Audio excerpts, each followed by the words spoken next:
go ahead and begin. Call the meeting to order, and we'll have the roll call, please. Kirk Rock, Here. Ed Ritz, Here. Roger Wyckoff, Here. Ronald Moore. Here. You would let's stand and pledge allegiance to the flag. Pledge allegiance to the flag of the United States of America, and to the republic for which it stands, one nation, under God, indivisible, with liberty and justice for all.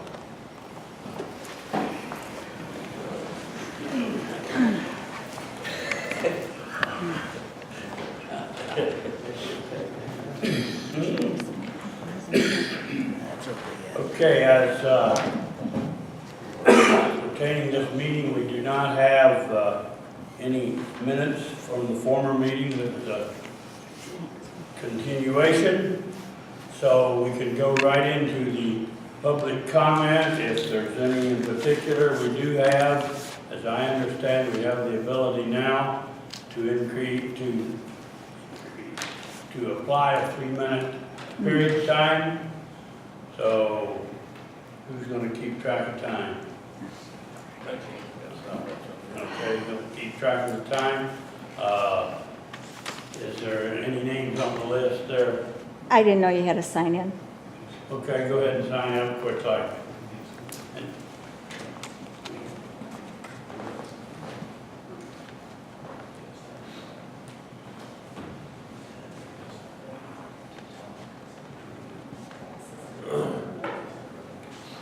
Hard to say who we'll call on.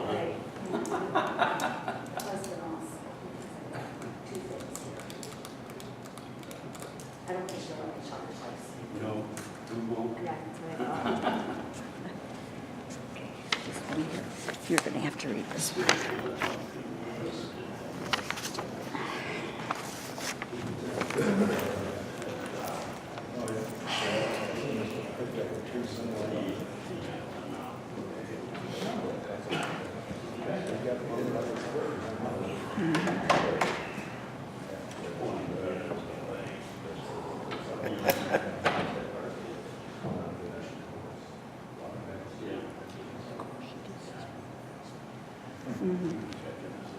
That's okay.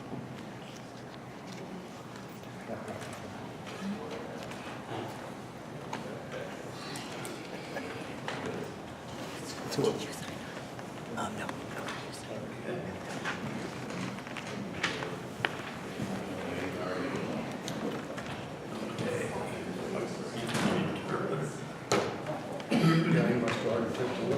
What's that? I'm Do you sorry. need to sign up or? Yeah, did you? No, I didn't, I apologize. Okay, you give me that.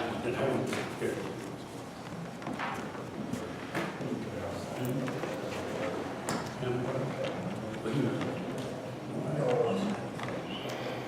I didn't sign up. Okay, Please. go ahead and, Doug? Greg, whatever your name is. You guys a little more room, and I'll go say hi. No. Oops. I got it. Thank you.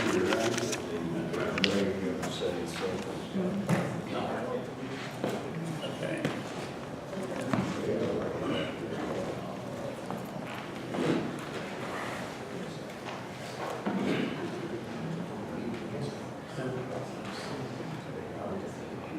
Okay, like I said, we are going to put the 3-minute time limit, and in turn, he's keeping track of the time. So, who's the first name on the list? I can't pronounce it. Who? Mark Mabel, looks like a doctor signature. Anybody sign like a doctor?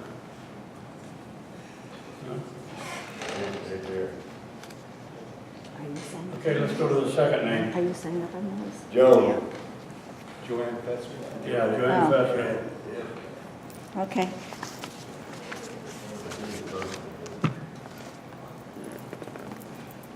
You're right here.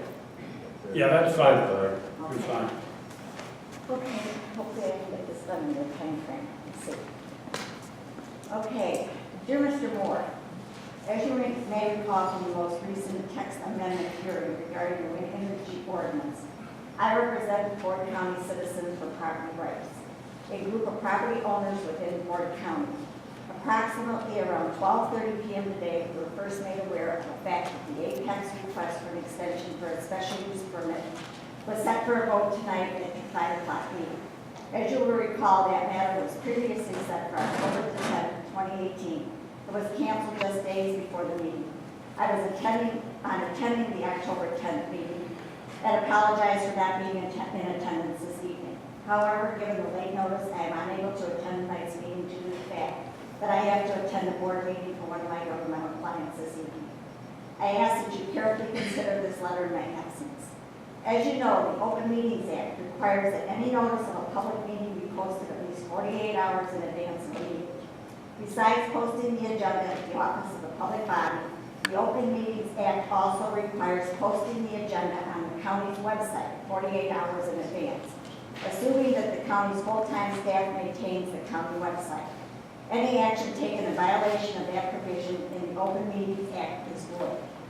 Even if the notice was properly handled, granting this extension almost 9 years after its original approval is improper. As you know, the original permit was granted in 2009, has been extended at least 2 prior occasions. If the applicant has not been able to start construction in almost 9 years, it should not be granted another extension, especially since the last time has changed and circumstances existing in Fort County.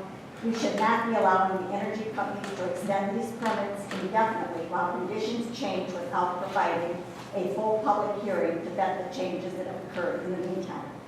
In fact, it is my opinion that to extend this permit without complying with the notice and hearing provisions in the county's code violates the nearby property owner's due process rights, despite the language in the wind energy conversion systems.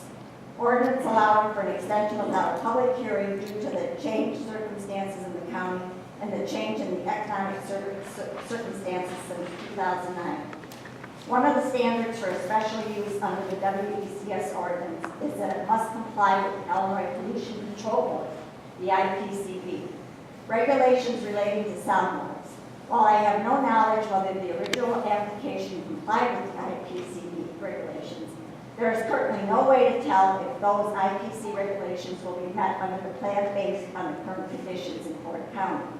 Since 2009, many residents have either been expanded or constructed new homes within Fort County. I have attached to this letter a list of building permits that have been granted in Fort County between the years 2013 and 2017, and I have them all here. I have also taken the liberty of highlighting those properties where either the new home has been built or an addition constructed. Can I not finish this? This is from the attorney. He's the chairman. What's talking? Pardon me? How much time you talking? Probably, I just have this and just finish this off. Finish the first page. It is our understanding that, okay, where was I at? We would have provided the exact information to you if we would have had more notice of tonight's meeting. As you may recall, the IPCB regulations provide a limit on the level of sound on residential property. The energy companies argue that this is based on the location of residential structures. However, new homes and additions increasing the footprint of over 70 residents in Fort County have been constructed between the years of 2013 and 2017 alone. Without a hearing or new evidence, no information is being provided to you as to whether any of these additions or newly constructed homes are located in places where the permissible sound levels allowed under the IPCB regulations would be violated. In order for you to amend or extend the special use permits, this information is absolutely necessary. It must be provided by the applicant if the applicant is to show compliance with the IPCB regulations and the county's WECS ordinance. To grant this extension without such a showing allows the wind company to build regardless of whether it is in violation of state laws and puts the county and its residents at risk for health, safety, welfare, and concerns in violation of Illinois law. Another issue raised by granting of this extension 9 years after a public hearing has occurred relates to decommissioning. No one would dispute the cost of decommissioning have changed in 9 years since this original permit was granted, especially considering construction prices were at a low in 2009 due to the recession that greatly affected the construction industry. Scrap values have been changed. while the WBCS ordinance allows for updated estimates without the ability to have a hearing to test these estimates. The estimates provided by the wind energy companies are suspect at best. This office has seen differences of over 100% in cost for decommissioning when the estimate is done by the wind energy hired engineer versus those hired by the county itself. Further, the financial assurance required under the WBCS ordinance is 9 years old and presumably no longer valid or supported. This financial assurance information must be tested by the board in a public hearing, or at least new updated information has to be provided. The WBCS ordinance also requires the applicant to prove that the turbines will not interfere with microwave transmission providers, local energy service providers, and local broadcast television. Let's bring it to an end. Pardon me? Let's bring it to an end pretty quick here. Oh, okay. Okay. Finally, and maybe most importantly, the county itself has recognized that changes are needed to be current under the WBCS ordinance. Along those lines, the county has instituted a moratorium and proposed changes to the WBCS ordinance, which are in the process of being heard by this board. To grant this extension would violate the spirit of that moratorium and the need for changes to the WBCS ordinance, as recognized by the county's elected officials. These changes are necessary to protect the public health, safety, and welfare of the residents of Ford County, as much more scientific information has been made over the last 9 years showing the need to protect the public from the ill effects of wind turbines. Okay, in certain thank you. circumstances. We're up to 6 minutes. Thank you. Jim? Almost again. Here, Sexton? here, you got to go up and read this. Thanks for telling me. I told you. Now.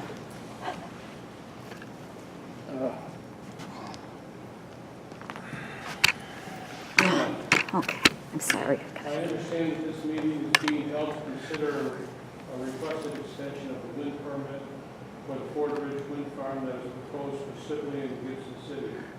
I would like to say that due to no notice of this meeting and the time of the day, our concerned property owners are unable to attend due to work for being out of town.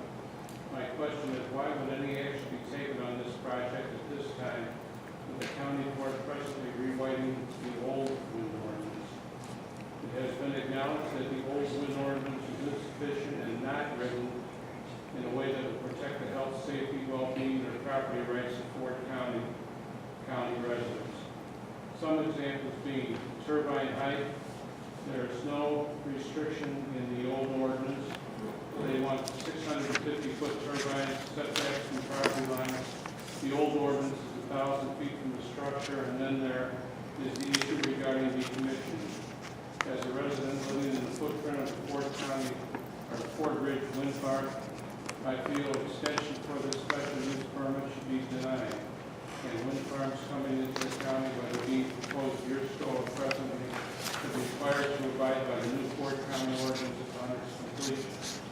I'm begging you to do the right thing. These turbines will fill out our landscape, affect our property values, and change our lives forever, possibly in more ways than we can ever imagine.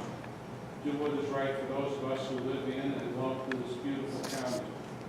I feel I am being pressured into making a decision that is not good for Ford County, and this decision could very well lead to legal troubles for Ford and county.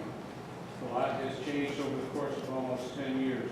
There have been new homes built and many additions onto existing homes. The studies that were presented almost 10 years ago are no longer accurate. The wind companies need to reapply and submit new studies. I also checked to see if any notification was in place for this meeting tonight. I found none. Where was it posted? It seems strange to me that no one was really aware of this meeting. It was all last minute. It's this week. Remember, gentlemen, you are required to do what is right for your Ford County residents. Don't be intimidated by the wind companies. Remember, we live here. They are the outsiders. Thank you. Tom? Okay. Thank you, honey. Thank you. Make it real short, as it's been stated, there really was almost no notification to the public about this. And it really would have been nicer if some more people would have known.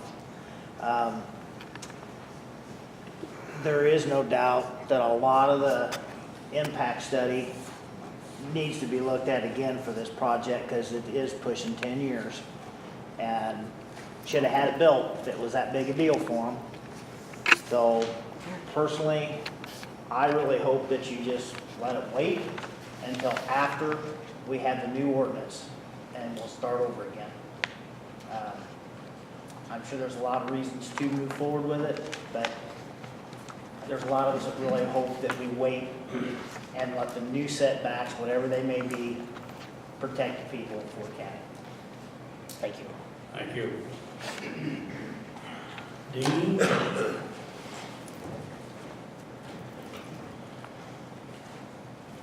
I'm Dean Dillon, and I imagine some of you remember me speaking a couple Thursdays ago at the meeting up here. I think that right now, everybody has agreed that additional windmills are going to be coming to Ford County. My concern takes a couple different perspectives. One of them being that health-wise, there are studies that show a deeper setback is something that would be beneficial across a range of individuals in a population. Anyone that's in healthcare or has a background in healthcare will recognize that there are different levels of sensitivity to vibration from the blades, to flicker, to noise. And we heard people testify there at the last Thursday meeting that they have trouble sleeping up in the areas of the wind farms in northern Ford County, that they have problems with nerves, with PTSD type of things. The thing that you find in healthcare is because there is a wide range of sensitivities to different stimuli in the human race, that typically healthcare decisions are weighed towards the more conservative option. Accordingly, this is one reason why I feel that the 3,250-foot setback measured from the edge of the residential property is the route that we should take. It doesn't preclude the possibility of windmill fields being added, but it does help to minimize the negative impacts of these windmill fields on citizens of Ford County. So that's one perspective that I wanted to bring up. Another thing I wanted to bring up is the fact that by using the shorter set-aside and measured from the dwelling, this basically restricts my freedom to use my property as I would like. I have a couple children. They both, at one time or another, have talked about possibly building residences of their own on our 20 acres. And depending on how the zoning structure is written and depending on how the requirements are written, this use of my private property could possibly be precluded.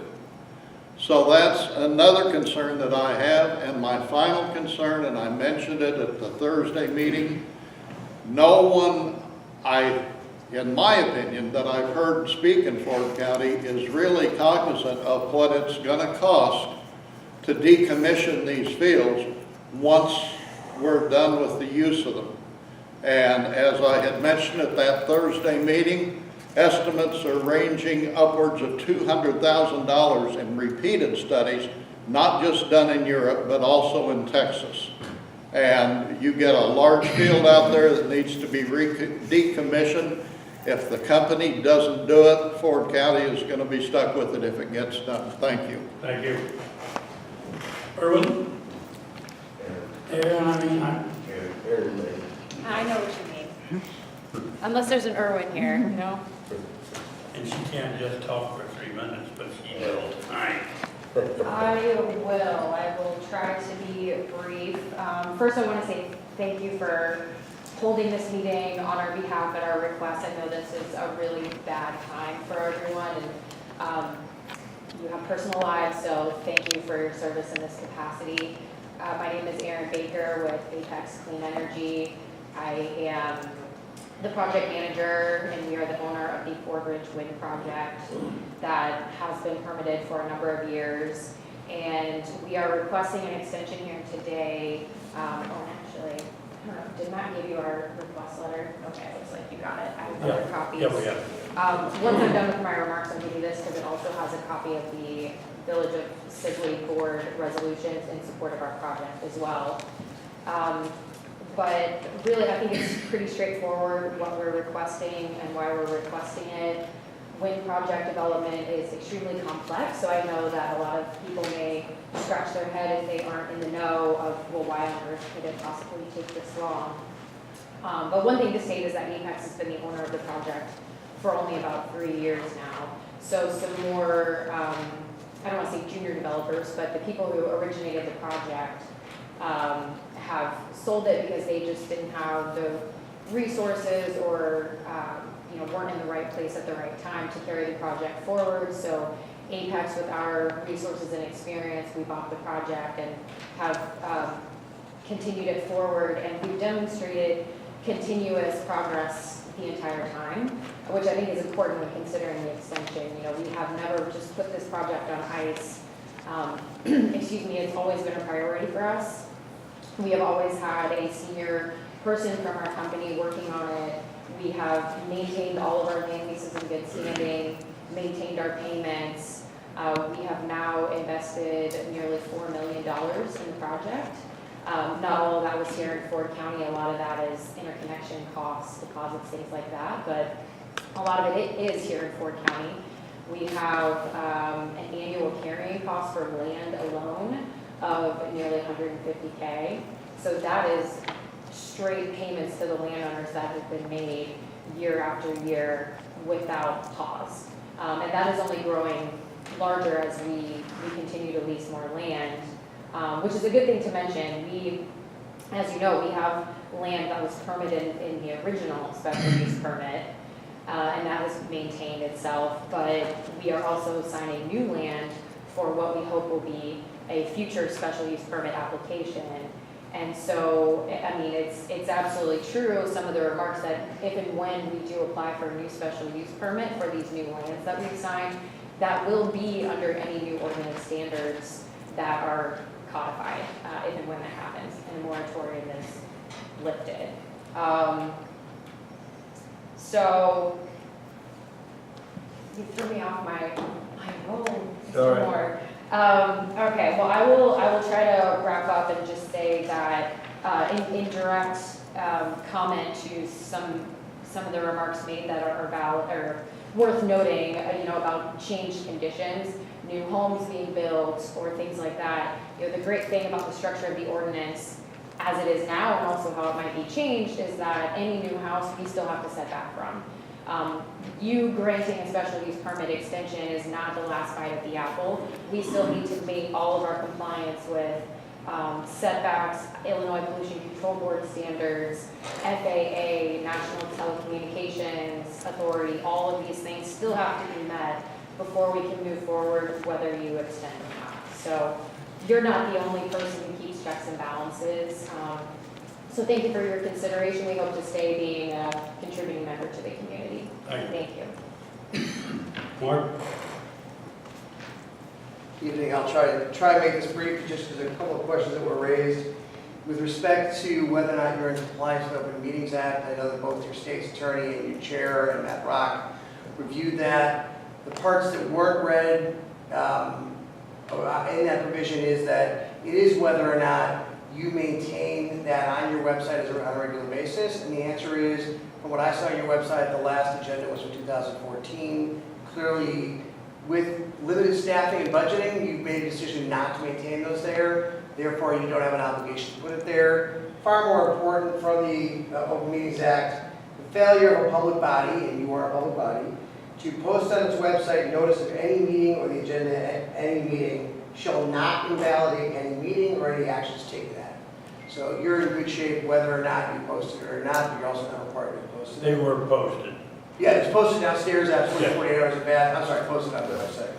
In terms of Illinois Pollution Control Board regulations, we're not exempt from any law, any applicable law. If those apply to us, those will apply to this project. There was a comment made as to whether or not there's a height restriction, or actually indicated there was no height restriction in the WEX ordinance. There is, section 6J. And the last piece is the cost question. You guys already thought about this when you drafted the ordinance. Your ordinance says that prior to issuance of construction permits, which we haven't had yet, we will have to submit that study, and we have to update it every 2 years. So the answer is, however construction changes, however costs change, however reimbursements change, you've made that part of your ordinance, because every 2 years you receive a report. It's not just that you receive it, your staff gets to review that report and decide whether or not they have issues with it. So I hope there's some comfort in the fact that those issues are all addressed. Thank you very much, and I join there, and thank you for being here this evening. Greg? My name is Greg Bruckner from Sibley. I have nothing prepared. I haven't made many meetings with in the field, but if I understand this meeting, this would be an extension, and then it'll still have to go to the Fulton County Board. Is that correct? Yes, sir. So what I read in the paper, all the financials that potentially could help the county, school districts, all the way to fire departments, all that. I mean, it's a responsibility. We have limited resources in Fort County. And if this is a project or projects that maybe will help the county as a whole and still work with the concerns of the people in this room, I think we ought to do this extension and let the people that we elect to the county board make that final decision how to move forward. Thank you. Thank you.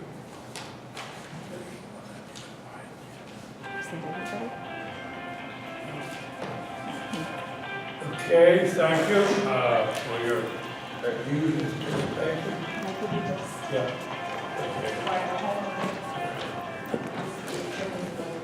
Yeah. All right. Thank you. Okay.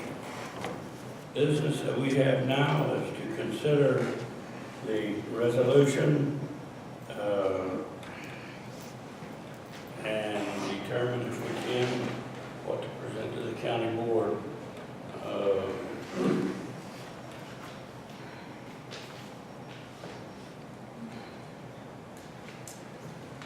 The old one, that's not new. That's from before. Huh? Yeah, I could do that.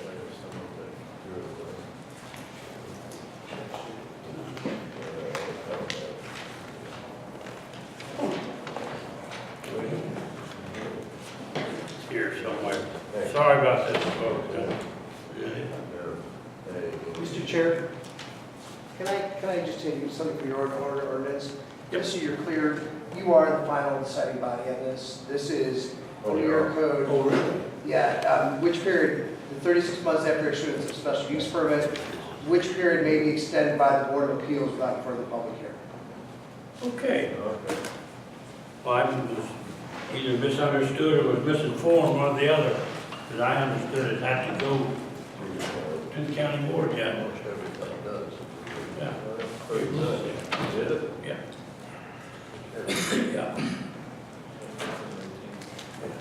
We have a request to extend special use permit for Apex, the Fort County Wind Farm, and in turn, you guys need to discuss this and see what we come up with. What are you thinking? 3 years. Yes. 3-year extension. I think there was a comment made as to why, or somewhere, I guess it was in this letter, that Apex let the first years go by working on where to send the, getting the stores to buy it, which is a delay, which is understandable. Delay that's, Yeah. 3 years. Yeah, so, what do you think? I see no reason not to extend it. Well, is there any further discussion you'd like to consider at all? Yes, ma'am. Okay. This really shouldn't be, but that's all right. Well, this We're is fewer very near numbers. and dear to me because I'm in the middle of this Yeah, Sibley Dixon. I understand that. I do not understand why this cannot be just postpone until the new ordinance gets put into place, and this particular wind company has to work under the new ordinance. It terrifies me to think that they could come in, and there's no restriction on the height in the original ordinance, that they could come in and put 650-foot turbines, which are taller than the St. Louis Arch, 1,000 feet from my structure. I mean, gentlemen, you don't owe these people anything. We live in this county. I pay taxes in this county. I love this county.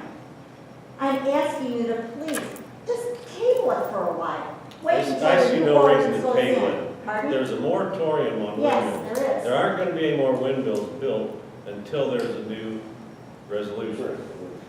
So the old resolution is out.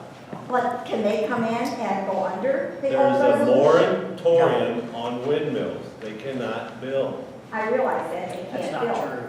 They, But- if they comply with the old ordinance, they can build that. But it won't. Yes. If you approve this extension, they can build it as it was approved. I was And disappointed. that's what terrifies me. I mean, I'm not opposed to the wind turbines coming, okay? I just want safe setbacks from my home. I don't want to have to leave my home. I don't want to have the health issues. I've got vertigo, my husband has health issues. There's many people in this county that are very opposed to these turbines. But if they're going to come, please give us safe setbacks. Go with the new ordinance, wait until that gets into place and gets worked on. I don't see what the big hurry is. It's been 9 years, they've been waiting on this anyway, so what's another 2 months? That's my position. And I hope that you understand. It terrifies me, it really does. I don't know what else to say. It just scares me to death to think that these things come in on top of me. We give her fair comment, any other comment from the crowd before Mr. we? Chairman, if I may, you don't have to take my comment if you don't want to, but just to, I'm not going to rebut her remarks completely, just a couple of misinformation that was in that. You know, she was talking about 650-foot turbines. That's in what's being proposed in the new ordinance. You know, if we are obligated to the old ordinance, that means we're also obligated to a 500-foot tip height. And the reason why you might want to consider the extension is that the investment dollars that we've made that I was mentioning in my earlier remarks were based on, that was a business decision based on the old ordinance. That's called vested rights. We would not perhaps have made that investment in this community or paid those hundreds of thousands of dollars to landowners if it were a different ordinance. So because that ordinance is what brought us here, that is why we're requesting that you would consider an extension as of right now under this ordinance. Thank you. Thank you. Appreciate the opportunity. Anything else? Okay.